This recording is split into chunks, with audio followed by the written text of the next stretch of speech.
Kui sul on unistusi, siis tegutse nende poole. Ära jää ootama, et mõni sõber, seltsimees või vend tuleb, pakub sulle nende unistuste täitumist kandikul kätte. See ei käi nii lihtsasti. Sellisel juhul sa võid sattuda hoopis oma unistuste pahupoole küüsi ning need, kes tulevad sulle nii-öelda appi selle täitmiseks või pakuvad sulle kohe valmis lahendusi, võivad sind hoopis nii-öelda sohu sikutada. Sinu unistused on sinu omad ning ainult sina võid nende nii-öelda täitmisse panustada selles mõttes, et sa ei saa oodata, et teised täidavad sinu unistusi, vaid sina pead ise aktiivselt tegelema sellega, et oma unistuste poole liikuda. Loomulikult sa võid võtta vastu abi või küsida abi või tegutseda kellegiga koos nende unistuste täitmisel, aga see on ainult sellisel juhul, kui sina tead, mida sina tahad ning sina ise aktiivselt suunad seda unistuste täitmist, mitte sa ei ole passiivne osaline ja ei oota, et keegi teine teeb asjad sinu eest ära ja siis sina saad oma unistuste kätte. Nii need asjad ei käi. Sina saad sellisel juhul kätte selle teise inimese, kes nii-öelda sinule tuleb seda unistust täitma, selle teise inimese versiooni sellest, mida sina arvasid, et sina unistad või saad või tahad.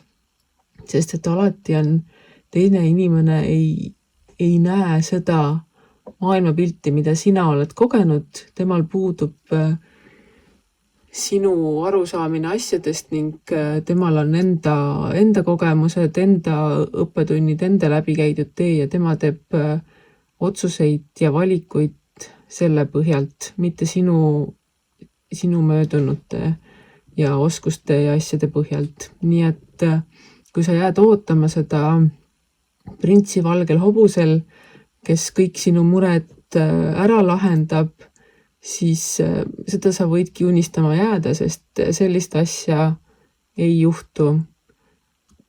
Sulle võib tunduda, et juhtub ja esialgu võib-olla ongi elu lust ja lillepidu, kui selline prints valgel hobusel saabub, kuid pärast mõningat pidutsemist tuleb reaalsus ja see reaalsus ei ole kindlasti mitte see, mida sina unistanud oled.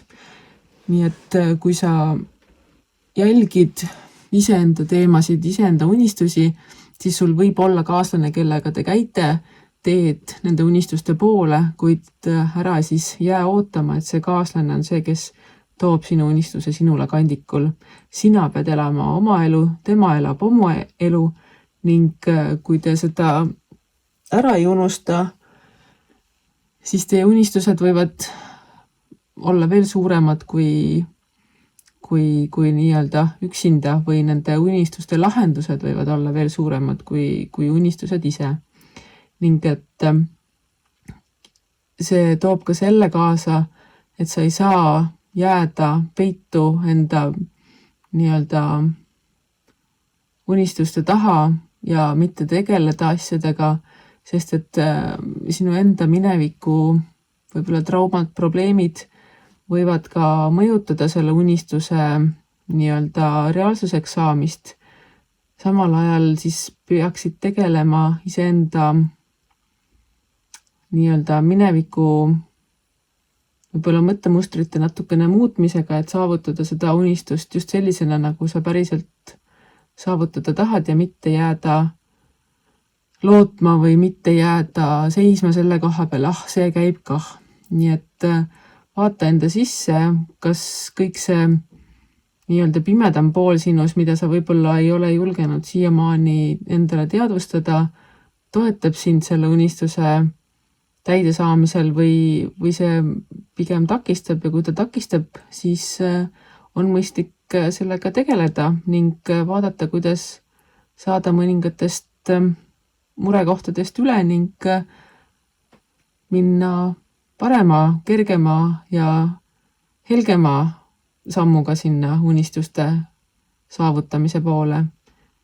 Nii et unista julgelt tegutse ise nende unistuste täitmise nimel, võta endale sõbrad kaasa, kuid ära jää nende peale lootma selles mõttes, et nemad teeksid sinu eest ära, vaid ikkagi sina ise, sinu unistused ja sinu elu.